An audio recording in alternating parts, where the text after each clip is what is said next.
Hello everyone. I will not waste much of your time. I want to reply to Ebonyi lost son. I'm busy today, that's why I did not come live. I have a lot of things I'm running around, so I made small videos. But definitely tomorrow I'll come live. But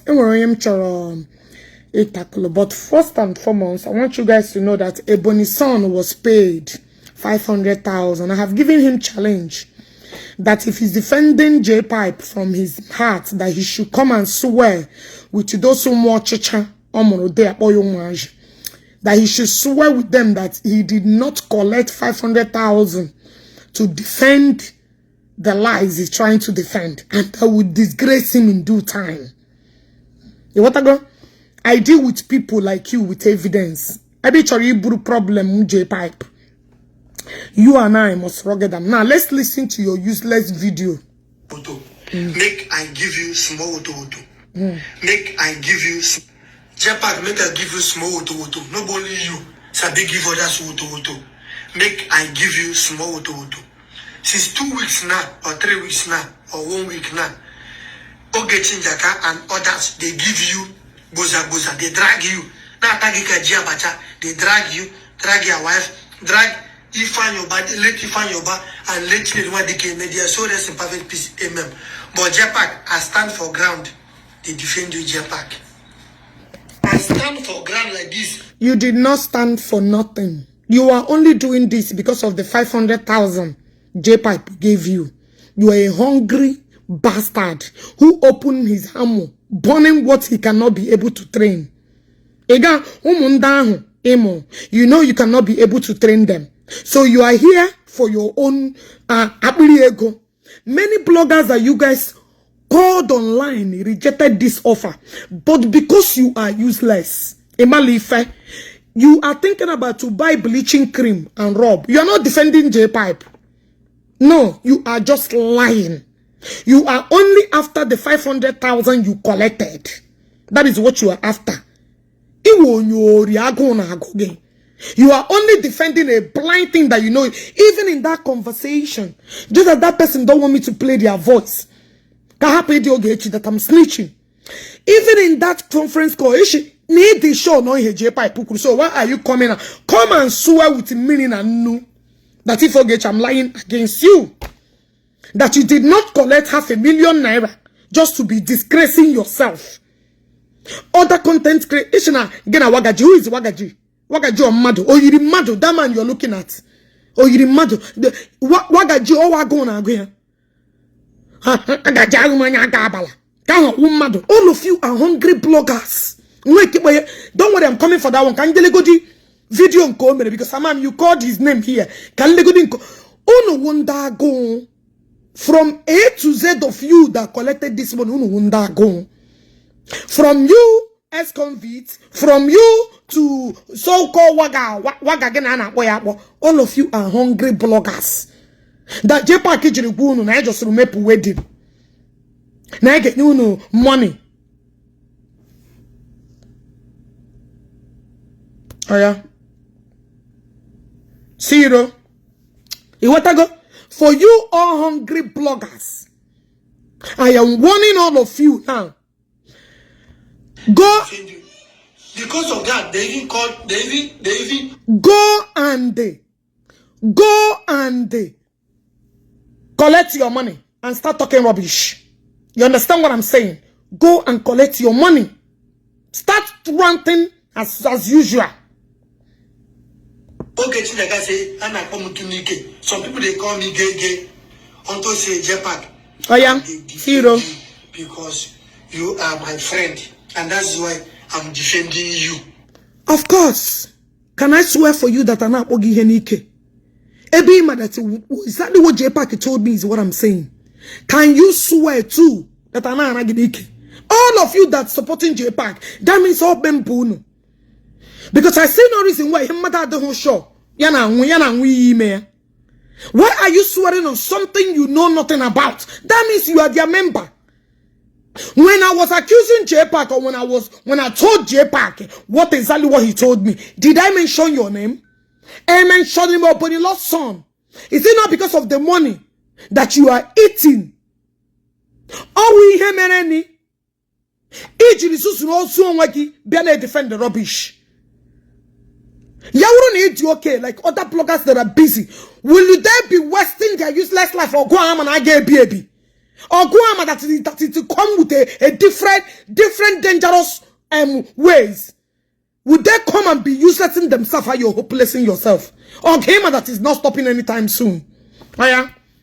Let's see you. I don't talk to you here. Comment and leave your hold on. Oh yeah?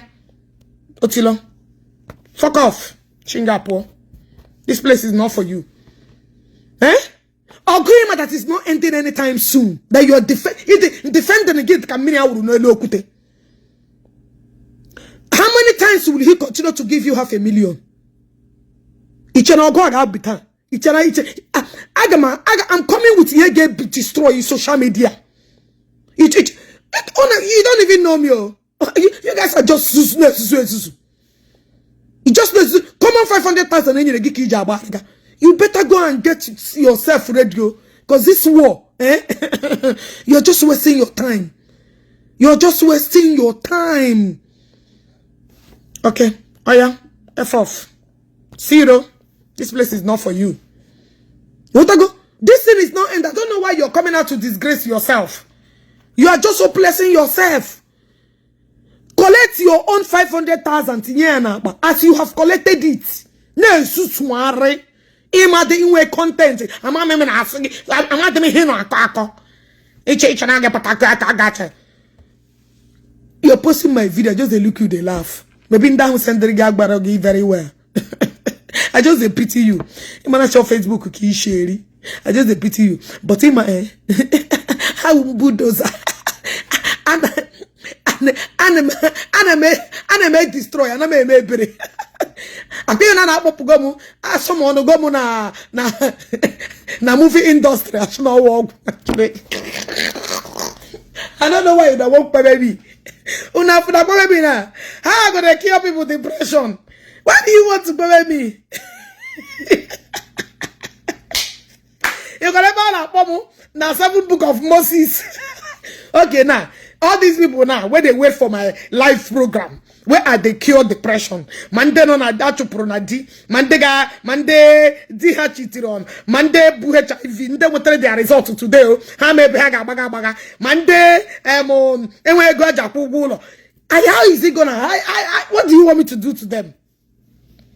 Okay, Aya, you that have mental problem, go solve it. Not on this page. Anama guara. Anama cure. You want to go? It's a big money because you're a very poor man. 500,000 is a big money because you're a very, very poor man. Oh, hey, Jana Tuno. Jacoya go me page. So go and create a page. Because all of you guys are hungry idiots. Dala. Jpac need to spend all the money on the wedding. Now this war, because war never they start. I just repeat it because you know, and I'm married. These people don't know.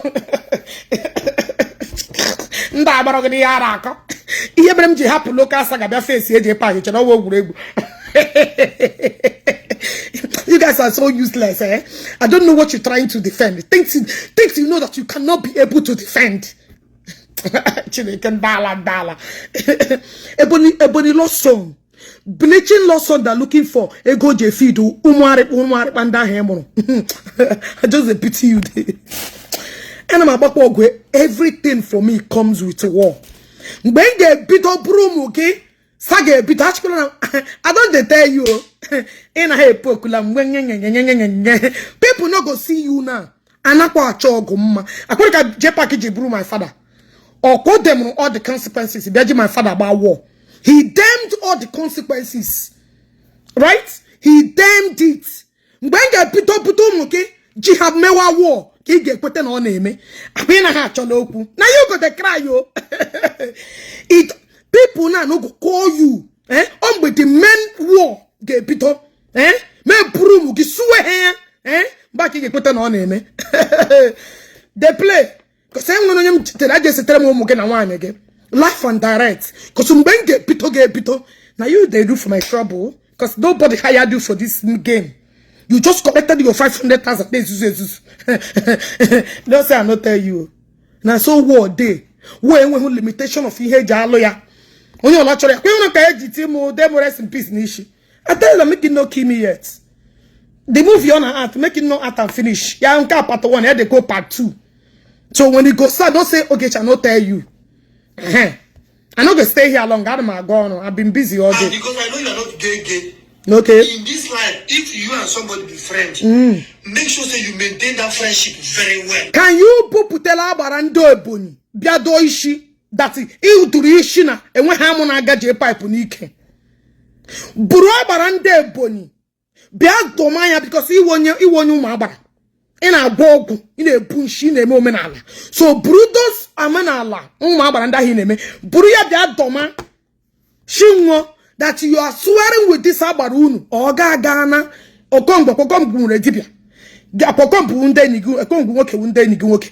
This will come wherever Ojegina one strong dibia. Nene Giana dosa ire. Ne na Jpac ana para Jpac nike. So by then we know you're telling the truth. You want to go? So who this thing in me? All those I like go them people shall reply again. All those idiots. Let them confirm it to an extent so people will start believing all of you. Because it seems like now nobody seems to believe you guys. Where abara, we want to be. Where abara she anime jawara nebe na Jpac wurukwala. Where abara do she ke do ke nwo overnight. Ke putere your family nri ma feju. Ina beza Jpac na be gege. The same idiots that want to defend Jpac, Jpac, you have been in my house. But when I brought you toiletry, I gave it to you in the way you are bathing. Can you keep toiletries? Maybe in a sound. Can Jpac go and buy his own toiletry? You see, when I go, they contradict ourselves. Eat the Chinese heater. Can you keep again a bathroom and get toiletries? And yegit on a negative toiletries they can mene come na jugodi.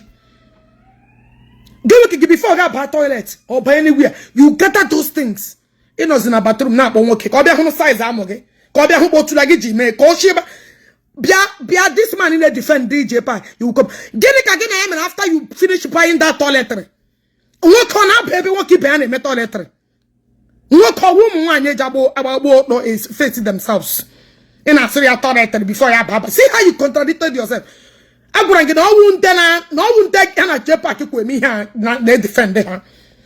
On the hand, I bought this of Botonic, they defend the Jpac. Because I've never seen anybody, anything between me and Jpac. Need the show. How are you sure? Can you swear with anything that you're worshiping? That you are sure that Jpac and when I was telling people that one is Jpac wakona level of reasoning here. I put on uno nanya, uno potegodi no name. Why Jpac? The greatest mistake he made to open your mouth. I needed you, and the may say you fall into it. I make Maro very well.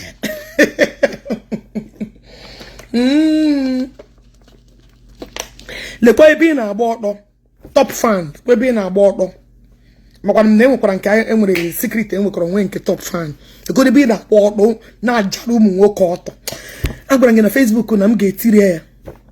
Jpac nwoke begi ga na elele ikpu ebe nwani gị nọ na agba like a stripper. There is no peace. Anybody saying God, oh na just the west on time more. Peace I know at this time that this region I know at this part of Muna Jpac. Also Jpac they are consoling themselves. You can understand what they are passing through. With the couples of Ndege within the politicians and majority of them. You come and see my inbox. Come and see Jpac. More of the damaging is coming. You started what you cannot finish. I get a mechagi. Everybody who wants to get no more tapping and yendozo. No more tapping and yendozo. That war you started, that money you are paying for others, get ready to pay more. Because so get time, they will get tired of the problem. You want to go? So, Ebonyi lost son is I know you don't collect your own 500,000. Jeji has all mo game. You want to go? This is a moral lesson to you, Jpac. Shut up! This is a moral lesson to you, Jpac, and to others. If you call this person your friend, you and that person be friend. Ebonyi lost son. Look at how useless you are. Look at that. The only thing you can afford in your life is to go to Aba, buy the cheapest bleaching cream and be rubbing your body. Are you not hopeless? Look at yourself. Akwa wonyo Ebonyi ga puta barande Ebonyi unu. Were ya suonire. Adam sure na wonyo na agbo Jpac amunike. Why are you useless and you're hopeless? Another 500,000 on your leg. Other sensible bloggers that do not in a line. Hey, brain him. The good the worst thing you are illiterate. You are very dirty. You are that's bleaching again. There's rejibu. Literally bleaching. Gas rejibu ya. Kia pena de ki he. Banana ngo bara at night. You want to go? Bali gas good one. So you be able to follow tonanya. Imagine onye hu amuge. Imagine onye hu gi itopona onye hu amuke. Igana for the ba onu mburu amuge ga we ba white. Ke ba wo black. This side I wore green. This imagine we gare. Imagine onye hu laps okay. Ya ko chan pom different color because see you let go example. Imagine ye amuge your private parts. Come on, get the fuck out of here. You dirty son of a nobody. That came from the poorest of it, Paul or if it's not Facebook, will you ever, you know, any degree to qualify you in anything? You know, any degree. I should go do, and when you hear a to work, quality English, I will never can, but qualityless. You are very hopeless. Actually, today, Facebook is no longer paying. That go and use your qualifications. I will make registered nurse nobody. Spent 5 years in school doing my masters. You want to go? So, anyway, like from A to Z to I wish I'm guy where you be guru be my husband then I group PhD or whatever. All of you guys are useless, hopeless. Come even deceive any aids on a make you over 5,000, get 5,000 a month. If they work double, they are clocking to $7,000. On a withdrawn. If we know when Jpac, I'm a shaggy, I'm a jacker like this, for she charge him will go full. Ne fear like this, gonna put it on me. You want to go? I am telling this useless lost Ebonyi son that he wanna be defending with a long way to go. Yeah, Jet, with this 500,000 in here. Ebonyi son, if he swear that you did not collect any 500,000, come on, what Ebonyi na hold on, let me send you where you belong. This place is not for you. Are you Otila? Otila? Oh, she degree is 3 years. Come on, fuck off, Shiminga for it. Degree, which degree is 3 years? Get on and degree. Get on and degree 3 years. Are you okay? Are you normal or tall? Excuse me, how many years when your prerequisite site in a nursing school in Oboda? Or how many years? For them, last 3 years. Bachelors give you 3 good years or the 4 to 5. Now calling you. Come on, fuck off my page now. I'll show you know the type. Bia, if you comment again, you guys are not meant to be here. F off from this place. Now query. Everybody lost son. I know you have collected your own share of the money. Just alone gave milk. Go and buy milk for Moge. Because they don't look like people that are feeding very well. And they got changeable school to pay with daft like you. They know how to do better things with their lives. You need to collect more money. Because see, what your perfect okay, don't be good. I say the people when Jpac and about three but he don't even know what to settle again. So carry your matter, carry your 500,000. Get your big as room game get the remaining buy one, buy two cream with this your bleaching cream in it. Stop lying to yourself that woman like organ in a makubuogi. It's very hopeless. Also like poor eku akota we gone enyegi. When shishi no go get anything. Akwa get make it and when no ga okay. I know you've been struggling to reach out. You know go call you. And they down in the process of hanga.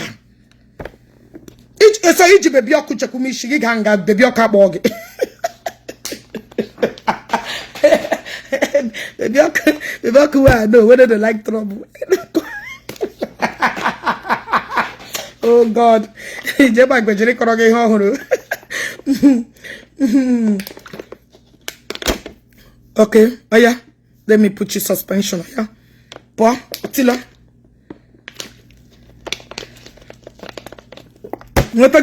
Attila, this place is not for all of you. Call them delete. Yeah, gaba. You need them distraction. You need them distraction. And when they not support you, right? When they not support them, so when they not support them, kind of no ga. I'm with a more bad good sir. Only all I want in the support to.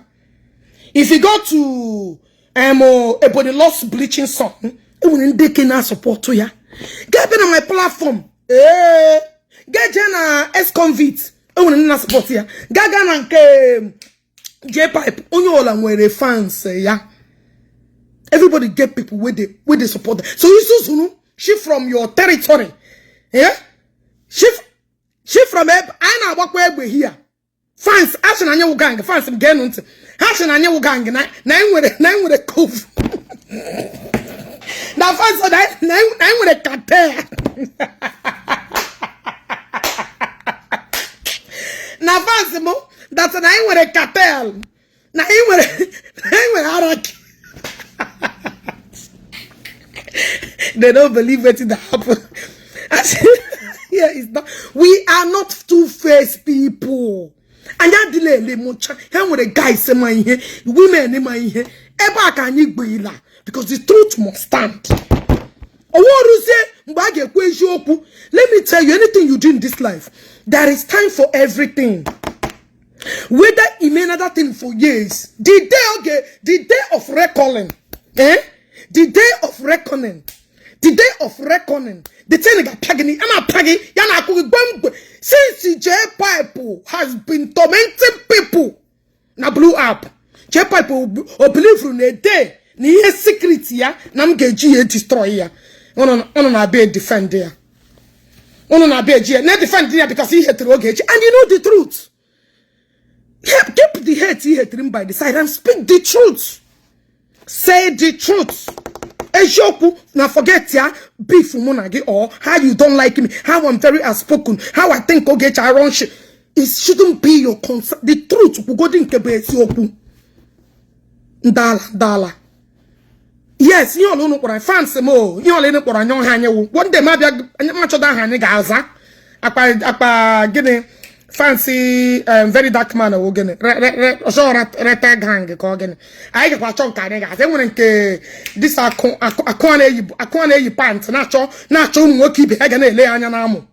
That idiot. No, kata ye the pant now worry. Ye the panty blue now worry. That idiot.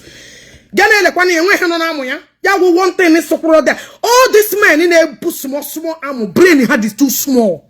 They don't get brain. The man need to mess up. It don't get sense. It just yes, party na gare kaka. Na Sweden ga I begin aga school ba no we huru. Let him go to America. On a clock on a finish his PhD. Oh, Piton obira na ba pieza me ba piam. Where we are joining military. Look at men the fingerprint where they Gamerune Susfar Iberishe. Akwojo Eshaga Nagagini Kanabwodi Chideka Bogo Kinecho Shogachigan. I know the Peme go nowhere. Unu metam and shunu. You check Unechefola Chimanodo. Ofia free ibu mwanya shawo. Ofia free ndara. Ichefula mbo onye unu date na danne na manu ga. See, that one no teach you a lesson. Una they wish me the day we Ogechi go kweme. Okay, if I kweme now, who go they make una happy? Who go they give you a BP? Onega name unu na name we conference call. Onega na go unu na name una talk everywhere joy. No. Ah, that's not how it is. It doesn't work that way. You want to go? You gonna unu na name make WhatsApp call. You make conference call. Now everybody, somebody must continue. Unu that BP. I'm go look for trouble. When I start, I go look for somebody who go kweme me. Why now? Why? I want your name on here. You want to go? I get it. The time of Moses, the cry of the Moses. Iji kanine. You beg and cry for them to pay for it. And I'm here for you. That just some shiggy. Ebelebe. Where's your new old OG?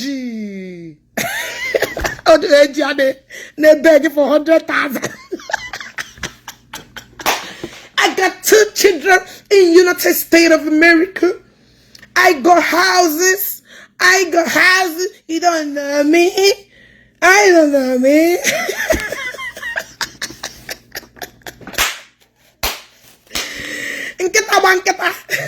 Nkita ga church. Nkita bubudrani. Igwe. Chineke ga go get.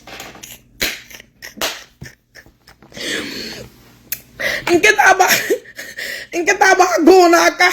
Ịgbazi n'aka na wago. Ị gara talk na talk na you say go me give I'm coming. Him that guys.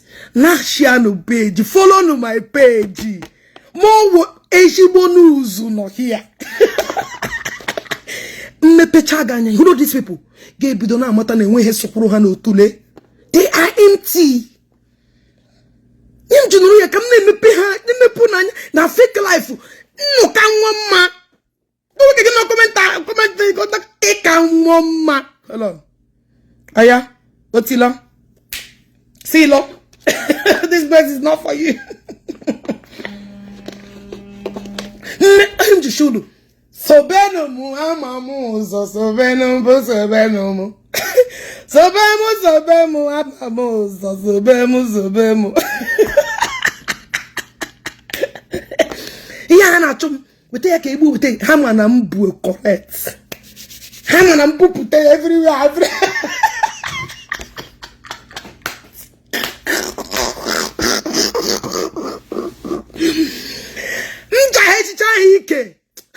Shut up! By then you know Kewejoku. Ndani netiri they are eti salate.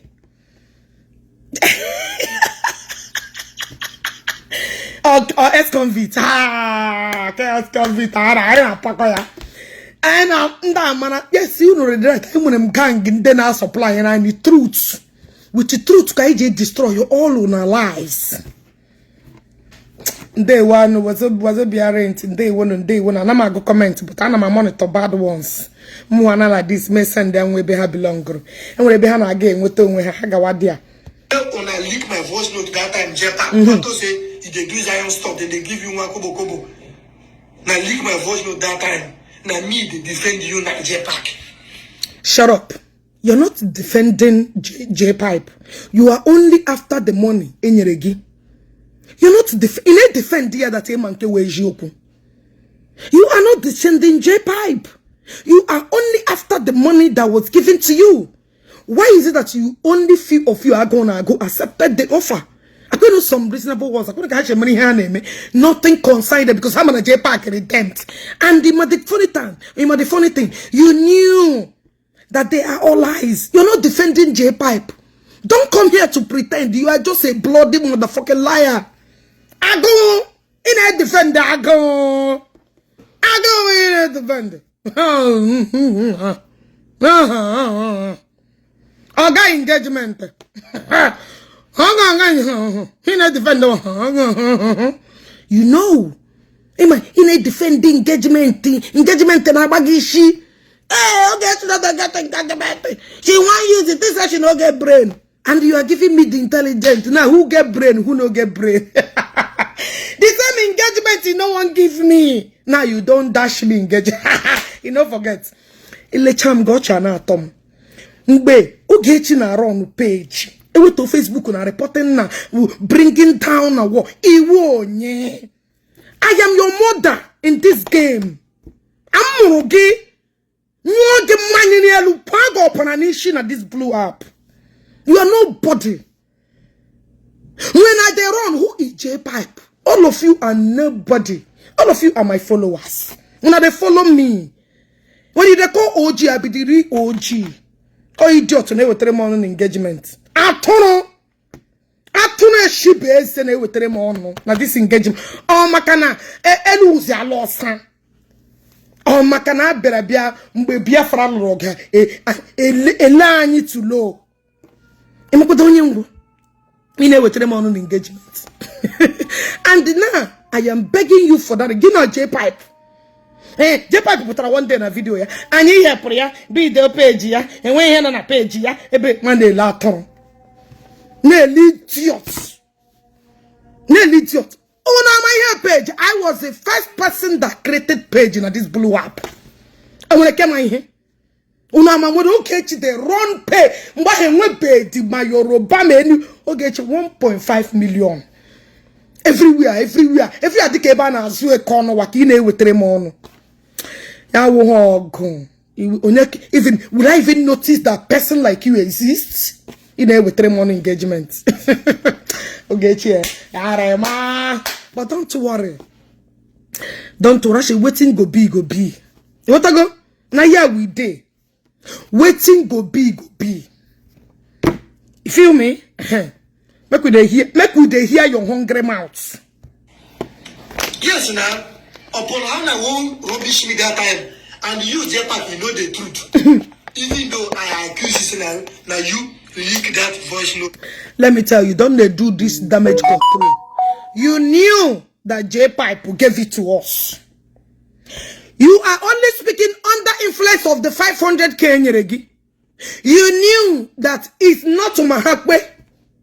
It is you, Jpac. You brought it. Go and swear with it. That's God in a one on one. Oh, he carry me. You know, as useless as you are, your brain, no, they give you common sense. Because 500,000 don't buy you. You are too cheap. You are speaking under influence of the 500K you collected. Jpac gave it to us. Jpac brought it to us. You cannot change the truth because you have collected 500,000. It will common cheap wagon. Jpac brought it to us. Mahakwe did not give us anything. No, they call that imbecile where the can't happen ebana ebunna yuku ya no gahu toanya konya nyina manyana shinanya ka han wede man o ka ho kitike ya. But I cannot stand here to pray how we are married. Bia e comment ya leave Jpac and one ma meshinga brega swanya woge.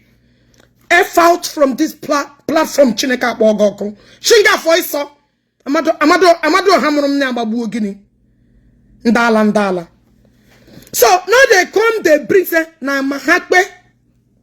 You know be man na pe shekem. Jpac brought it to and that me video. May attach. You are just fooling yourself. Keep speaking under influence of 500K. But you cannot get washma bianga beri. You brought out Ogechi about Mbaka. Gapata this morning gave me post. You know be you they look for the engagement. You keep lying. You are looking for engagement. So Ogechi they look for engagement. I get you. For the Mbaka have addressed Ogechi on Friday. If Mbaka address me, that means I will more dogu. Imagine Mbaka address me. Hey, if you not the video with me, the people are going to Nampo Kalesia. Imagine Mbaka addressing me. That was the post you made this morning. Put to your page for people to attract people to follow that your dead Nambi page. You see, you are the one that's doing everything for the fake engagement. Not even Ogechi. You keep lying. Imagine Mbaka replying me. Hey, everything I said in Mbaka's video, that video you posted, truth and nothing but the truth. I just hash bankers. I know the cap. Also like a gabu pute and Ankara. Did I deny it? Not be me. Okay, allow you to rest. Oh yeah, and I'm a mega rest. Tell the world. Only I show get allow me to rest. One day man, she ain't to go on an abale. We who channel one you beggy. Alo chana di your single. That thing that keeping you awake at night is not Ogechi. Don't come here and say make I allow you to rest. And I'm allow you to rest on at the edge of menopause. Can't you see? The Begisho get your problem. How can I be your problem? You that are watching me, did I buy data for you? Idiot. Come and go and solve your family problem. Solve your personal issue that is disturbing you and get the fuck out of my platform. Allow you to rest. Am I the Dialogalo? Am I the new diagnosis energy? Am I the poverty rate? Am I the Igbo Choboni Genia for free this night? And I call it yeah, that rest. How can I allow you to rest? What the problem? I just allow you to rest. Come on, fuck off here, so when you like notice here. Allow you to rest. That them and I call it on your problem tabuga, on your family issue tabuga, on your personal issue delegate. Yeah, be a show get a consola. While he may be a problem, Gishibito, Gabi Zemiana. Come on, fuck off from this place, also. Dala. Not query. But no be that later when I find out say now this guy where they here, this guy Mahakwendi. You want bring out the way you found out. Nyanya evidence. Not just come post somebody's page. Bring out Kishi matter. Nyanya the evidence. With evidence, Kishi matter no Mahakwe. That's your demonic voice note. Bring it out. How did you know we need evidence? Evidence.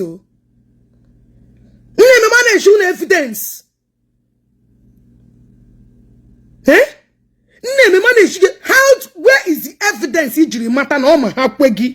With evidence. Bring it to the table. Can people believe Wogi? Because you are speaking under 500K. And they go and kick a rich Wogi. You want to go? This guy leaked the voice note because this guy they for that group too. Jpac they others they. And the Mahimre brain well only bleaching damage part of his brain. The problem now they carry hydrogen codeine or hydrogen conone. You want to go? Damage in the carry na brain. I can understand and plus your poverty rate of pain and plus your confused life. You want to go? Baby, you're just doing, hey, who go sign me with 100,000? Make I come worry, they can walk now, worry now. I can understand your level of poverty rate. Imaka people shame me here, how they reason. Mahakwe not there. Kemwe Shandian and Desayom Tenamao. Mahakwe did not release it until Jpac came to us. Until Jpac came to us, until Jpac start coming to us looking for a way how to solve his own personal issue. Back over that shit. Oh, him tishigwe brain. Mahakwe and the very first day he lived,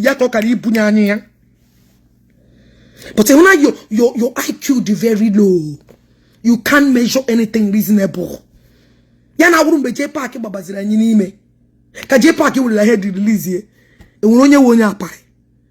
E won working na anakpo na Monique. No, una the reason normal. Where Miriam question here no. Ya bama you start reasoning like onyara. So I know yeah him and I declare I some. I don't have problem with him they decide they know their life. Oh. He decided no one gonna bogi when that's your pattern. But don't they live top whole life they deceive us. We don't want them. We don't want them. I need to remind baby oil because I'm still they use baby oil. They rub my body.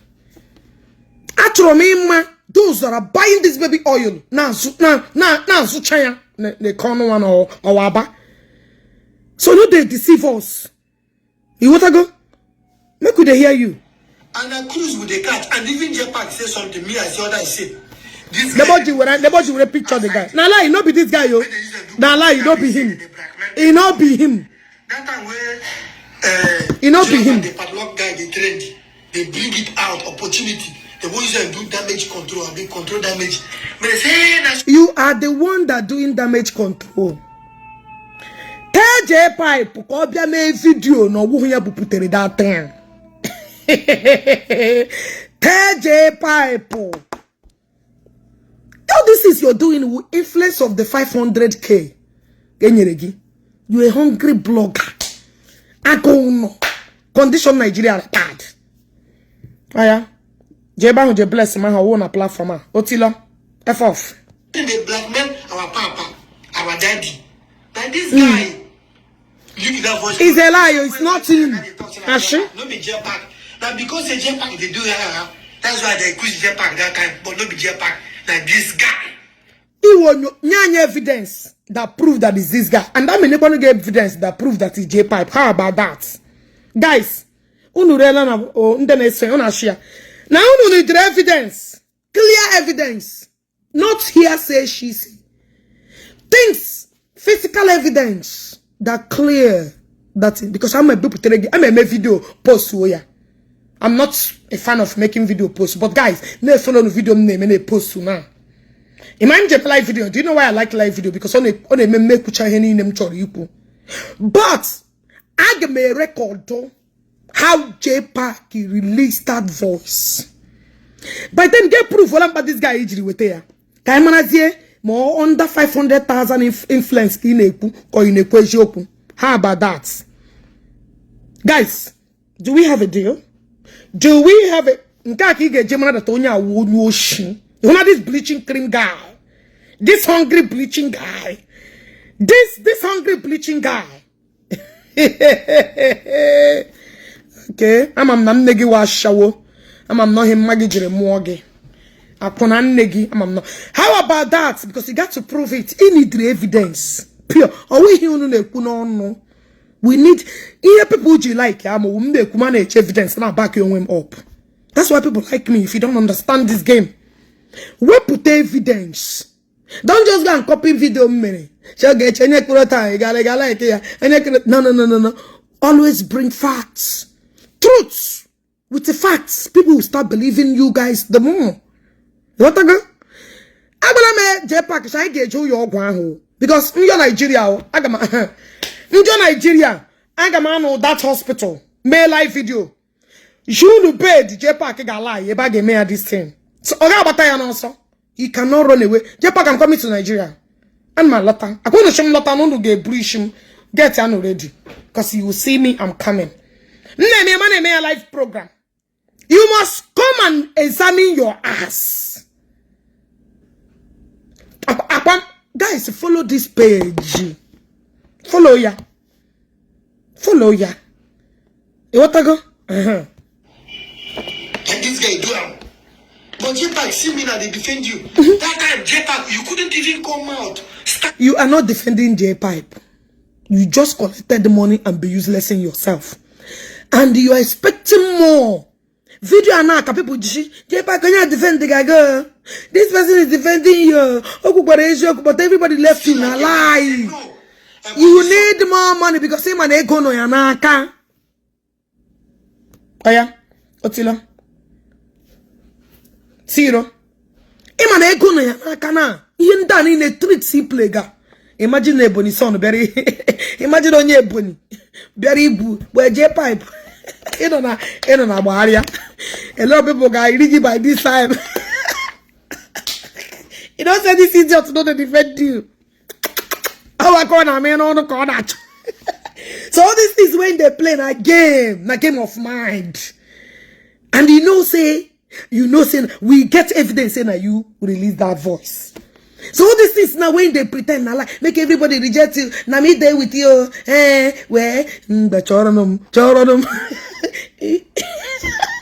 Na game. onyo share my honey play. Everything na lie. And when he had the car, defending anybody, no they defend shake him. No mean it's not joke. Even me, I say something there. What is an only position on there? Chineke Bob Wogi in a cooking joke. What joke? Have you apologized? Not that joke. Ipruna joke. Have you apologized that it's a joke? You are doing damage control. It's not a joke. If you can collect 500,000 and be lying to your demonic life, no, nka iwonya. Okay. Aya, Otila, fuck off. Because I mentioned the Bukobi. No, you Uncle Ibi come out and defend me like a father. He is. Because Uncle Ibi won't she like you. Oh, what called Joe? He's a demon and be saying them. Oh, you get defend again, because on do 2 men alone. Oh, can no the one manobu. Oh, madate, you come here, he made a waro. Oh, go get him a caution who gay. Ni made that on a group. She able this expensive joke. Ya was better than a patanama. Ya be bawa people away burebu. Get on you now, who you know they deceive. Go you know now, wobu. Uncle IB wo kiarwa. Uncle no IB. O kiano no le wana manobu. Don't worry, it's just a matter of time. It's just a matter of time. The content creators and then on a group ndala. Ndala. And onyo bodo patana live broadcast simba na ya na lie na ya go joke. Because so we do tunu. Obodo let's man. So we do tunu. That choka ka cover get up. Ima one here dem unu make a chain reaction. One of you committee have something unu akpo ozugbo unu mgbe a ga Jpac gi defend onya. Jpac gi defend onya. Akwa na unu amakwu ihe ha na-eme. If you are not in their group, if you become their mate, this is what they do. They defend one another. They defend each other. True to know their mouth too. Then go all make meetings. I am got some Zion members. Start building your page. These people in one meeting as in dominant to build their page to defend themselves. Start build. I'm one guy in a computer video. I like that guy. You can use my video to grow your page. Zion members, Christians, if you guys don't start building page, they have built their way. Learn how to open your own page to defend what you stand for. I'm going with the truth. Then go we will counter you. I get pata. This is how they operate. They will still come to pretend to deceive many of you. Truth come back. They you lot of putarana like this wahala punana. How can they make me onye for the juraju because I'm on a Jpac ya. You want to go? Ufado juraju, but I'm on a Jpac. OMG Shiki, don't be only a commentator. Don't be oh him and how to achu ezugo achu Ogechi. We ota haji me pente gide build do ya makode ha for tomorrow. Ndani na pachagon kata. Ani na group. They register one organization Uncle IB with their men presidents. And they tell you the truth. You can see. They are in group. And on a one circle. And they tell you the truth. After that, you're welcome. But you do my Jpac in now. In now, because I know you go. You need to like 50,000, 100,000. You need to post you and that's point of correction. And you Jpac 50, and you Jpac a million. 500,000. We are not poor like Ona. And you a million, 500, 300. In akunye go. You know be talk. Onye because ona na go yo. Ona shini ye na shiri ike. Don't worry. Akwa nyash na eri ego dogbu. Aga m abia mevu odogbu di ya na ka o shi we beggar for years. Ashawo Jpac loro. Relax. Amonage. Agama bia. Huno mbeba me record cha. Mashile po dogu yenyi na po degbu digi. A beggar from one room to one room. Monya poro even though ya pitana we pay him. Uselessness like you now we pay him. And also agama make work on them here. We want to call very soon. That's how we work here. We are not useless. We don't relax to use our ego to make money. Your program is coming the day I will be off. I'm a make sure. I'm a make sure that the PC game where we share one on this blue app. What I go? All them maka people with matter in common sense. Go and see people and read their comments. Bring an organish. I'm happy that people are hona the emptiness Jpac poloro. People are fugoya, no be toko. And we no ginishi, you are just apuna. Some people now will prostitute the way sense. Kegi e wapuni we no sense. At the same time, you can't get it too much. But people she I'm fine. I'm fine. Look at me, I'm fine. Yeah. Obula. Nothing. Empty. Look at Jpac in a mega advice. Now get pushing your prostitution lifestyle. This year, na Nigeria they hard. I go show people.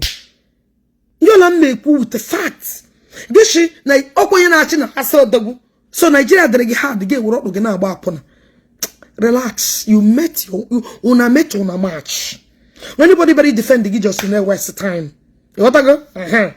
I need you to Jpac like this. You couldn't even come out and say no. Now you have a clue, so you know me now. But if you mean I know go to come there. Look at me today, Jpac defending you. No, they create enemy. You are not defending. You're defending 500,000 again. Shh. You can't defend what you know that is a lie. Don't worry. Everything I say, you go see her. Picture like this. May post screen record. Jpac all I need a voice note. I got Mazimunage, who is under influence of 500K. Enemy no good. Because you don't know who be who tomorrow. No, they create enemy. Enemy no good. Most especially your fellow man. You know. Oh, no, they create enemy. Waiting carry you enter. Waiting concern me and Jpac. Are you not creating enemy with me? Waiting concern you. This saga now, when me and Jpac they do. Did I mention Ebonyi son Guaramo that only so person she bend there? Did I mention your name? How did this matter? You the create enemy with me now take concern you. You were the talk under influence of 500K. How did this matter? Even if you want to put mouth, you will be neutral. What would Tonya would you money and for or where put out with your full chase? Because you were not there. And not according to you, so why coming to claim with your full body? Say you are where? And not here. Ashigi were about and de bonunu do ishitan do ya nire igemelia. Can you do it? But then I put an deceive ndala de kage. Make it the keeping in me.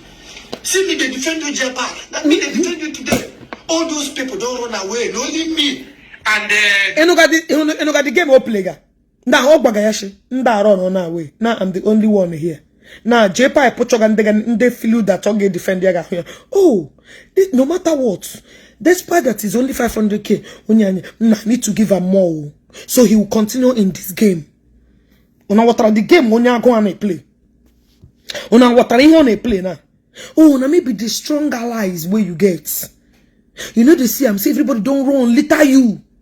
Now maybe the only allies where you get or which is also called Wagaji. Ana where. And go the major video can say anama one girl up finish here. One girl that go the major video. One girl up finish here. That Wagaji Stefano Mele, Mamma Wunkwana, Mamma Woshiro could. Mamma wow. And they look at me, no, they look like human beings to me. In fact, these people are hopeless. Guinea Leganash is this human being called Guinea. I don't understand. ma owu nde mozi achudana no wa bebia na human beings that time because so ko she to chari on oyihu manu oyihu human being to me what go nde mozi amamu all these people achudana na laden biara na human being no what those giant ehu ha ga agbalaga nke ebezi bia to no amamu ho yiri eyi amami you owu in fact you understand what I'm saying odoro ki ibe ya odoro no ka what you need to look at like something is wrong enwere odi what I go person wagaji they stand still like this, they defend you but on my own I need carry for her, they defend you up and down. They call me gay because of you, Jpac. Shut up! Shut up! If you follow the Nash, don't say the Nash. No. Now the people where Jpac told me, now the people I mentioned. So mami who know about it. Mami he defend the area. Mami he defend the area. Eh? Mami he defend the area. You run away. You run. You make it not even to write comment, not even to talk. You put it like this. But look at me defending. Shut up. No, they defend nothing. She leave waga no man because go me be mayano. Go me be mayano. She a wepo app I want to tell me who ya came who the original notes. Go me be mayano. Ya wepo that app na that ring light ha na etinye dia na eme video. I want to see where he find. Eh? Actually, me who go di here na bomma. Kuna dey help na self. Who ya na madam gbam no man then I will listen to you. Dala. Moral lesson to everybody. Don't get great enemy. If you say this person I have friend, make sure say you maintain that friendship. Just the way they maintain my friendship with Jpac, defending him. Shut up, oh. You know they maintain no friendship. Na hunger, they worry you. Na hunger, they worry. 500,000 they collected with your problem. Why are you the only person? Anyone they na Jpac put them. Anyone people that na Jpac and na mother. Why are they not coming? Why you? No, you feel where the talk when you release the voice again. What 500,000 cannot do does not exist. Ira kole sheje po wagaji konye ego kojine maintain coffee no zuya ho nwere. Ya godi nke ma imi mo hanaka like that. You are just deceiving yourself. You and so-called waga gene na waga ya. Utan ihu ya waga na otoro ogologo but onwe sense. Imana ndi Igbo anige wu hana nwoke anything you talk they seems to take you serious. You what I go? The day nagi ko wuna waga gene ga ameji na abo war. Can matter see how you na go feel. You what I go? The day your papa and the wagara. Mama bo wagaga ga ame bu puteya ji aba war then I will know how you guys feel and how to handle this matter. You what I go? They collect water because of him. Jpac, this December, bring one cow for me. You know not go. I stood by you. Shut up! I stood by you. Can we stood through? You're still tell me I'm standing by you. English thunder babugi. Shut up! I hear go again. I go. Because you go I who o make na wedding here. Uno God na kaya na push ya. Because oh go. I go like family. Bro, no, you are son my daughter because any day, anywhere. So you owe me one car. When you should not go. Emergency be feel a greater than Ebonyi son. Well done. Indeed, only way do indeed you're a true friend. You know people they chat me on WhatsApp. They say make I know they defend you. Jpac, leave my voice note. And they tell them say make they no worry. You know people, even people they promise me money. Say I betray you. I no agree. Yes, now people Onyoma. give me money for WhatsApp. See if I agree, make I follow give you money like this. I don't agree. I still Jpac for you because I don't get two face. I one face I get and I one tongue I get. I don't get two tongue. So Jpac, make this show and come here brother. Oh, thank you and don't forget. Jiwa Yoshia big ego. Dini dregi je China kegi. That's what you need to say. Be me ego any dream ego je China kemo.